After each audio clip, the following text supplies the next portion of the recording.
തിരുവോണ സദ്യ ഉണ്ണുമ്പോൾ ഇലത്തുമ്പിൽ സ്ഥാനം പിടിക്കുന്ന ഒരാളുണ്ട്, നമ്മുടെ സ്വന്തം ഞാലിപ്പൂവൻ പഴം. പക്ഷേ ഇത്തവണത്തെ ഓണനാളുകളിൽ വിലയിൽ കേമൻ ഈ ഞാലിപ്പൂവനായിരുന്നു. 100 രൂപയാണ് ഇപ്പോഴത്തെ ഞാലിപ്പൂവൻ പഴത്തിന്റെ വില.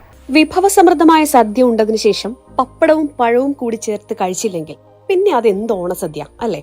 പക്ഷേ ഓണസദ്യയിലെ താരമായ ഞാലിപ്പൂവൻ പഴത്തിന്റെ ഇപ്പോഴത്തെ വില അത്ര സന്തോഷമല്ല നമ്മൾ മലയാളികൾക്ക് നൽകുന്നത്. ഇപ്പോഴത്തെ വില കിലോയ്ക്ക് 100 രൂപയാണ്. 60-നും 70-നും കിട്ടിക്കൊണ്ടിരുന്ന ഞാലിപ്പൂവന്റെ വില ഒരാഴ്ച മുൻപാണ് വില കുതിച്ചു കയറിയത്. തിരുവോണം കഴിഞ്ഞെന്ന് പറഞ്ഞിട്ട് കാര്യമില്ല, വില ഇനിയും കൂടാ. ഞാലിപ്പൂവിന് 80 രൂപ, റോസ് 100 രൂപ താഴെയുണ്ട്. 80 രൂപ ഹോൾസെയിൽ വെക്കണ കച്ചവടം. ഇപ്പോൾ കഴിഞ്ഞാണത്തേലും മോശമാണ് കച്ചവടം.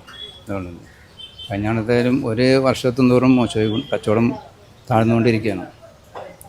എന്തിൻ്റെ സാമ്പത്തിക ബുദ്ധിമുട്ട് എന്തൊക്കെ ഇരിക്കും അതിൻ്റെ ഇതിപ്പോൾ മേട്ടുപ്പാളയം മറ്റുള്ള പുറം രാജ്യത്തുനിന്ന് വരാനാണ്, തമിഴ്നാട് സ്ഥലത്തുനിന്ന് വരാം.